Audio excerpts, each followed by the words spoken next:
We're going to be examining Akev. Before we do, I want us to go to verse 1, chapter 8. This is going to be important foundation to what we do in this class. It says, "You must observe the entire commandment that I have enjoined upon you today to do it, that you may live and increase and enter to possess the land which the Lord affirmed to your fathers.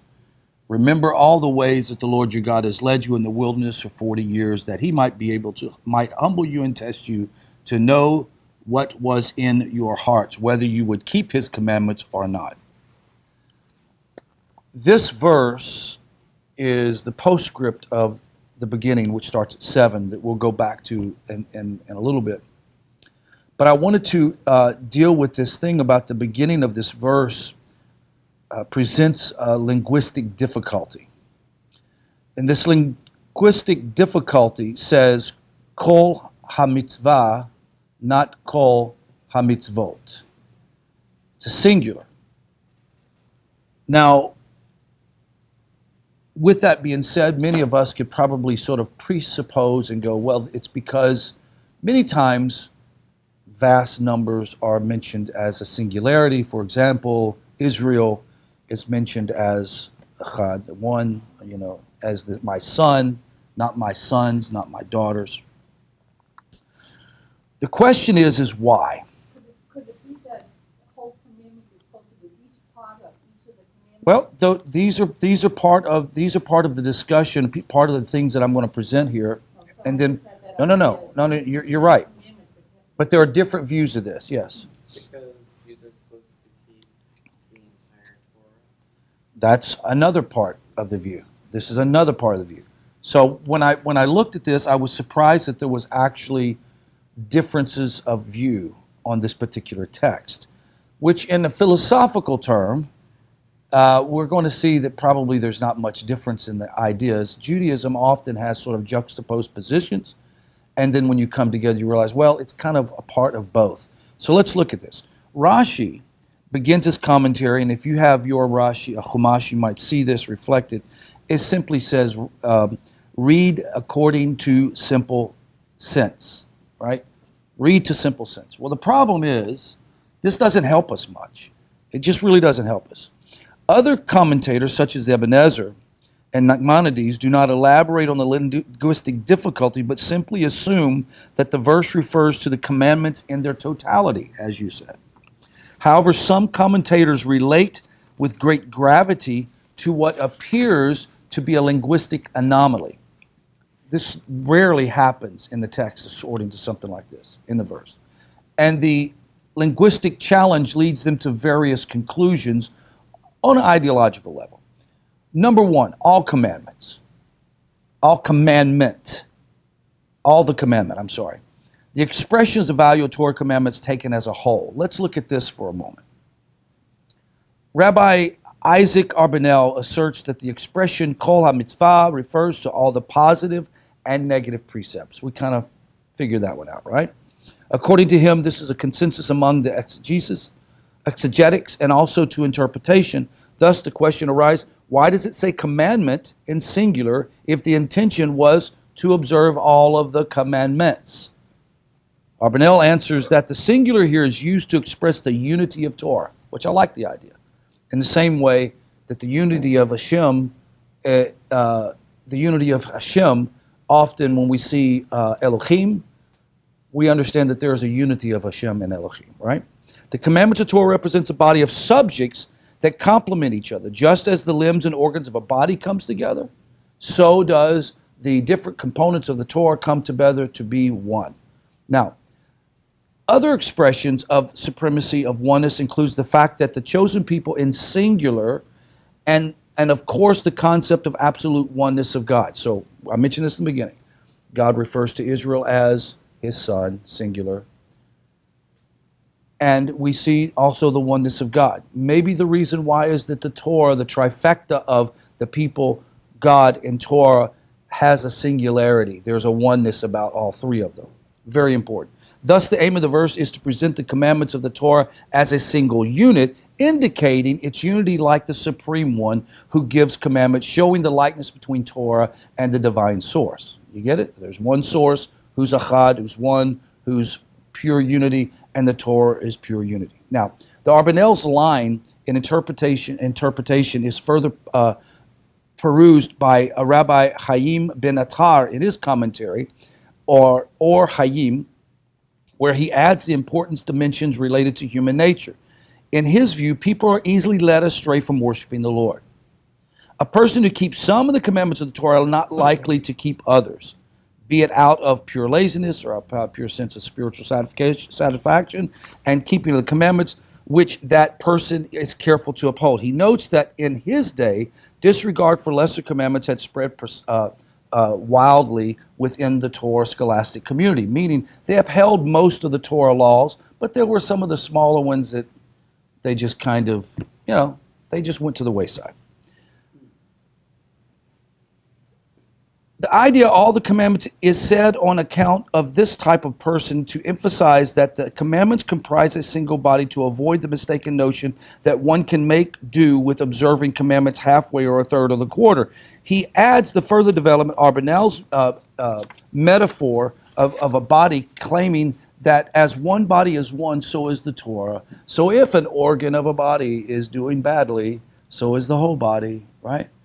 If you have one thing go wrong in your body, it affects the performance of the rest of the body. However, if we continue to follow that metaphor, there are some things that can go wrong in the body that doesn't have a huge impact on the rest of the body. It has an impact, but not a huge impact. I have a non-working thyroid, right? It has a huge impact. It can actually lead to one's death after a period of time if you don't take medication. It's like a huge thing. But at the same time, I can have an infected fingernail, right? It's a problem. Yes, it causes issues, but not likely to kill me unless I get some kind of flesh-eating bacteria in it, right?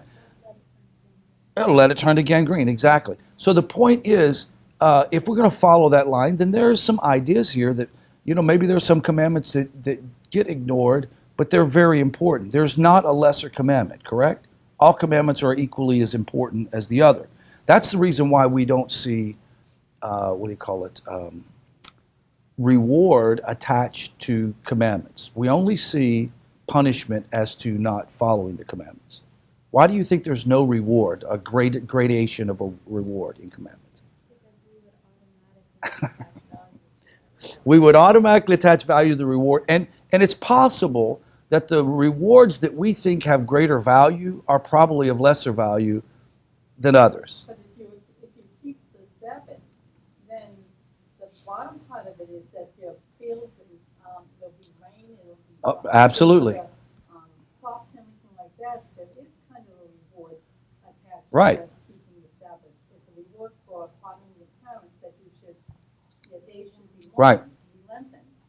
But what I was talking to is in the world to come, rewards we don't know. We don't know what mitzvahs bring higher value than others. You're right. There are some Torah laws that you do them.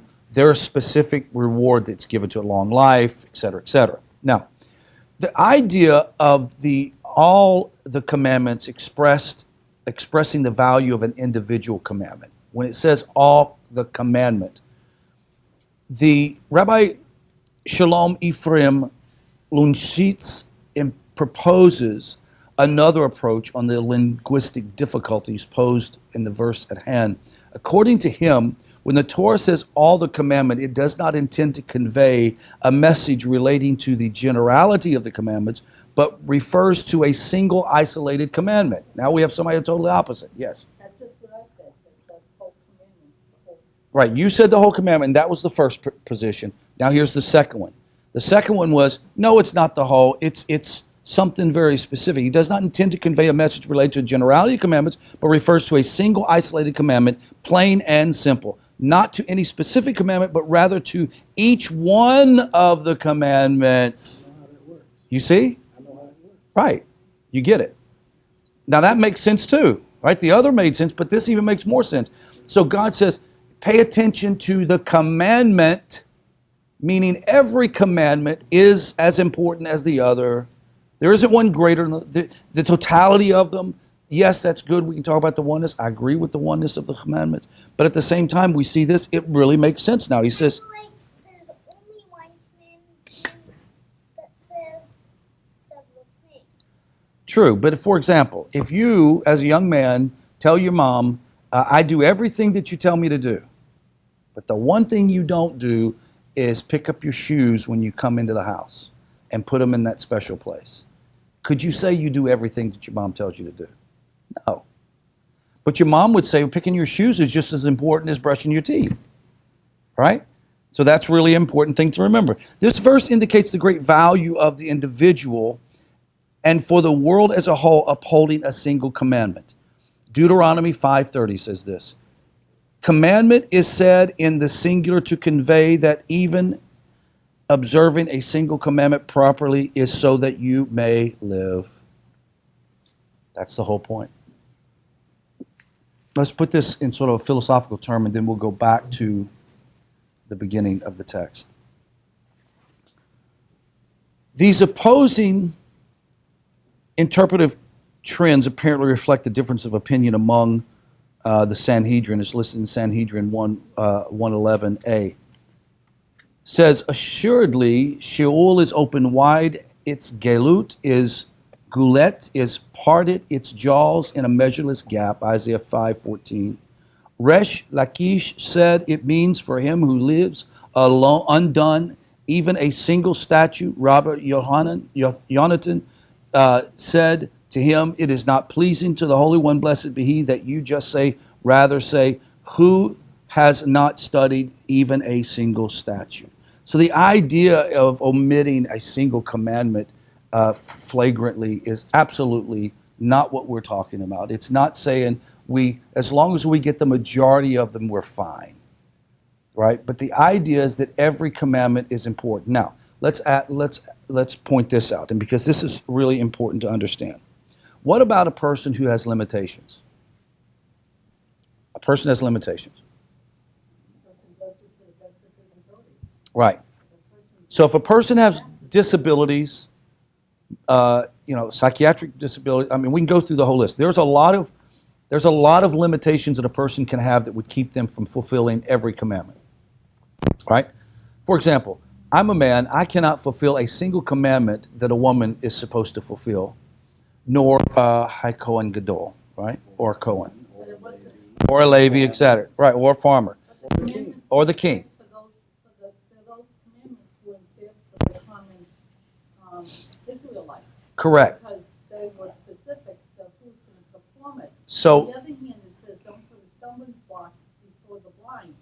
And then that's something for everybody. We don't want to bring impediment in front of somebody correct. who is with a wheelchair or somebody who's Right. in crutches or something like that. So we're supposed to leave way. So with that being said, we have to understand that our obligation, even though we cannot do those commandments are important to us still. Even though I don't mikvah as for nidah, right? Those are important commandments, right? So, no, not for nidah, for other things they should mikvah. You're right, absolutely. But for the whole point is like a woman. I'm saying like a woman for a period. So the point is each one, even the commandment for the king or the priest or whomever, the Levite or the farmer. I'm not a farmer. It doesn't apply to me. But is that commandment important? Absolutely. Right? Yes. He has to do his part because he has to do his part. collected. And so this is the thing. What is my part once I buy the produce and bring it to my house and put it on my plate? The bracha before eating the fruit to elevate it to the next level. So now then I'm completing a cycle of mitzvah that brings sort of the unity. Well, even those that are for the Levi and the king and the Kohen, those are really important to us because if you look, the kings that kept them are Right. the kings that brought the nation up, Right. and the ones who didn't brought the Nation down. So those are really important to us, even though we can't keep them. We support Right. their being kept. Right. I'm not Jewish, but I support the Jewish Absolutely. people keeping those commandments because it elevates the entire Right. world. So here's an example. I'm on a Facebook page for a particular community that's not in Texas, and they're wanting to revitalize their mikveh, right? And it's like, hey, anybody wants to give to DACA to revitalize the mikveh? What a great opportunity for a non-Jew, or Noahide or Ger, to say, hey, I want to be part of it, even though they're not even using the mikveh. It brings great elevation to the whole thing. It's the same thing that we talked about last week when Israel came by, which is Ricardo. He's converting. You knew that. Were you here? Okay. He finished his conversion and he's going to yeshiva on the 12th, and so we're so happy for him. But joy overflooded me when I realized that Israel is going to go and study in yeshiva, and every mitzvah, every person that he reaches in kiruv, every righteous act that he does, this community is going to play a part of it at some level, some degree. And the mitzvahs that he carries on and has a beautiful wife and wonderful children, those children that are raised up and have generations of children, long after we're dead, those mitzvahs will be counted to us. This is the thing that we don't understand, that the Torah laws and commandments are like seeds. They're like seeds. They just grow and blossom into great fruit. And if we understand that, then we'll understand how important. Every seed is important. We don't want to destroy a single seed in this farm at all. So very, very important. Did you have something, Sandy? Yeah, it's in the Parkei Avos. I think it goes along with the keeping the major and minor commandments. Mm-hmm. It's in Mishnah 2, verse 1. Rebbe says, which is the proper path that choose for himself should a man? Any deed that is a credit to the one who does it and earns him the esteem from other people. Be as scrupulous in performing a mitzvah that is minor as in performing a major one, for you do not know the extent of the giving of reward for the various mitzvahs. Calculate the cost of a mitzvah against its reward, and the reward of a sin against its cost. Consider three things, and you will not come into the grip of sin. Know what is above you, an observant eye, and an attentive ear, and all your deeds in a book are recorded. That's good. That is really good. I appreciate you bringing that up. I hope that got caught on the mic. Question here.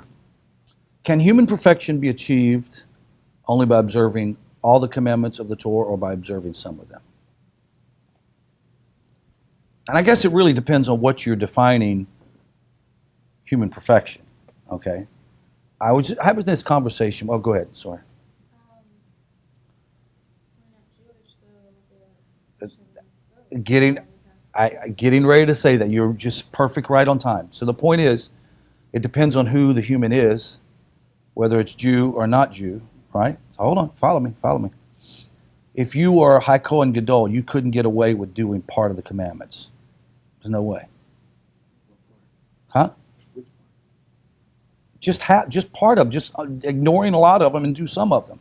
The whole point is their perfection as a High Kohen Gadol is determined on them doing all their commandments, all of them, not part of them. However, the difference would be is for, let's say, a secular Jew, not religious. He's coming in. They don't want to overwhelm him. What do they tell him to do? Look, just start coming to Shabbos, turn one light on, keep it on. Do your best. Don't overwhelm you. Can that bring, whatever little thing he's doing, can that bring some level of perfection? Absolutely. Absolutely. Can bring perfection to it. But would it bring him the ultimate perfection that he could have if he did all of them? No. That's the whole point that I'm trying to say. However, let's look for just a moment at a couple of possibilities. Rabbi Yosef Elbo examines two possibilities as reflect by the Amoraic differences of opinion presented in the above verse, comment that says this: whether perfection is achieved by means of divine teaching or its entirety or in its parts. In other words, can human perfection be achieved only by observing all. He says, on one hand, Resh Lakish appears to be correct, because if a person could reach perfection by observing a fraction of the commandment, it does not stand to reason that God would put us to the trouble instructing us to observe many of the commandments or all the commandments. On the other hand, considering the total observance of the commandments without a single transgression is beyond human nature. Right? Is there a way to observe every one of the commandments without waver, without any problems? No. Resh Lakish position, then no person could ever achieve human perfection, and we would be left with the paradox of the Torah itself being with the main obstacle standing in the way of its objective. Elbow concludes that although the merits of the world to come increase with the observance of more precepts, nevertheless the multiplicity of commandments is intended to give people a variety of ways of achieving human perfection. So that observing the Torah as a whole is not necessary to achieve human perfection. Quite the contrary, even by properly performing all single commandments according to Elbow, a person can achieve perfection. This approach appears to anticipate the quite modern notion of differentiation among people. So the idea is that some people can achieve things that other people can't achieve, et cetera, et cetera. Now, let's put it into sort of a practical guide real quick. A secular non-Jew comes in, and they give them the Talmud. They give them all the list of the mitzvot, the negative and positive commandments, and said, okay, you got to start doing all these immediately. What do you think would happen to them? Be crushed, run away. You try to find that circle of 7. All right, try to find the simplest way to get around it. The 7 laws, exactly. That's all. I would think the secular Jew that would come first should do the 7, because that's what they're supposed to do. Right. And then, of course, add mitzvahs. But let me ask you, is perfection only achieved at the end of doing everything, or is perfection achieved in increments as we accomplish each level? Perfection's in the journey, right? It's the continuity of what you're doing. So that means, this is why Rabbi Nachman of Breslov says that every individual has the ability to be tzaddik, right? And that doesn't make sense. Like, how can a guy that's not, never studied Torah, how can he ever become a tzaddik? Well, he's a tzaddik to the level that he is. For example, if a man was a criminal and he abased himself in criminal activity and he attached himself, it says attached himself to a tzaddik. Even if that tzaddik is not a great chacham, right? He attached himself to someone more righteous than him and begins to follow this man and begin to improve himself, then he himself becomes as a tzaddik. That's like hard to understand. So the idea is that, yes, perfection can come even with the most minute commandment that is given to us. For the righteous non-Jew, then the Sheva Mitzvot, you begin work on those and you will bring perfection to a high level. I mean, you'll be shocked. I had a conversation with someone yesterday, and if they hear this, they'll know I'm not pointing them out. They won't know. They're not part of this community here. But he said to me, in raising his children, how much he wished that he would have had Torah wisdom back in those days, right? Because he said he was watching Torah Learning Channel, and he said, I'm reading this, I'm watching this and thinking, wow, how much heartache could I have avoided? How much broken lives could I have missed by just having the wisdom that Torah teaches? And he says, everybody needs to know the Torah. And I said, true, everybody should know the Torah.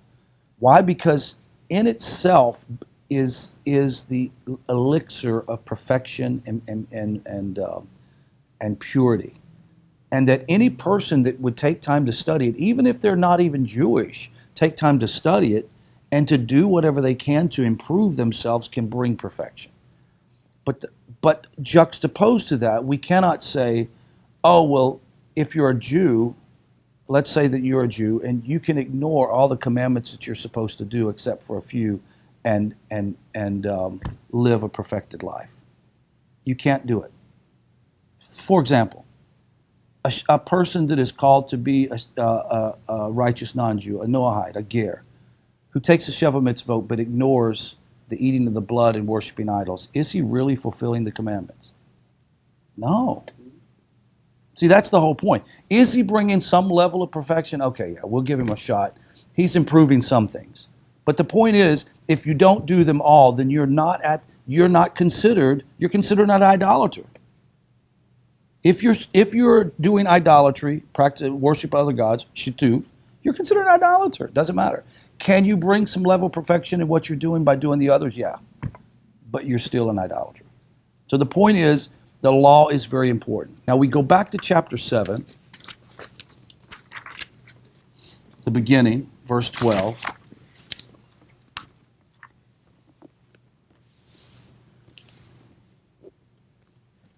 Moshe says, and if as consequence you do not accept these ordinances and do them, the Lord your God will maintain for you. God will maintain for you the covenant and the kindness that He affirmed to your fathers.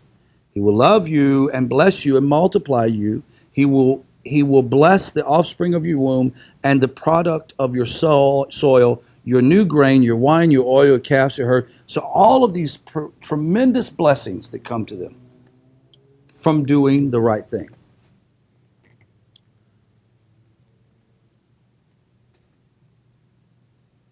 On the individual basis, if you do all the commandments, does that mean that nothing bad ever happens to you?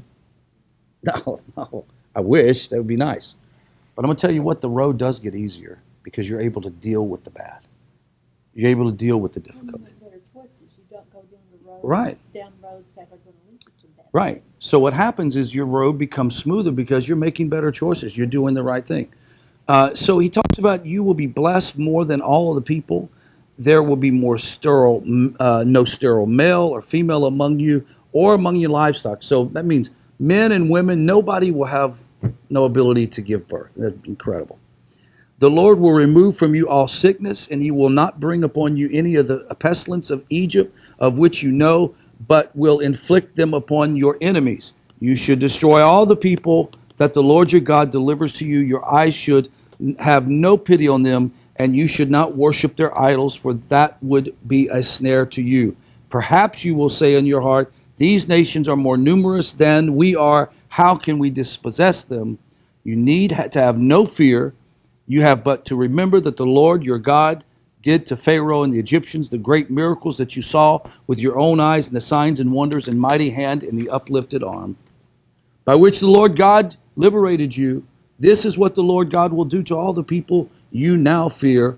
The Lord your God will also send a disturbance against them until those who are left in hiding perish before you.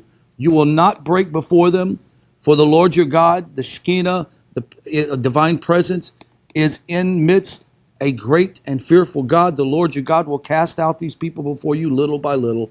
He goes on and talks about how God will sort of make a way for Israel. In conclusion, I would like to say this for someone who's watching this and maybe not familiar with this whole idea of studying Torah. And even if you are maybe a secular Jew or a non-Jew who's entertaining the idea, the creator of the universe, the Holy One, blessed be He, has presented us with a smorgasbord of delightful nutrition for our soul, for prosperity, for success. And for us to ignore it is to ignore it at our own peril. There isn't an evil force, a devil, that's trying to get you to do bad. There isn't a good force that's trying to get you to do good. You have got to take control of your life. We are the source of good and bad. If we make bad choices, we have bad results. At the same time, we cannot pick and choose the commandments that we choose.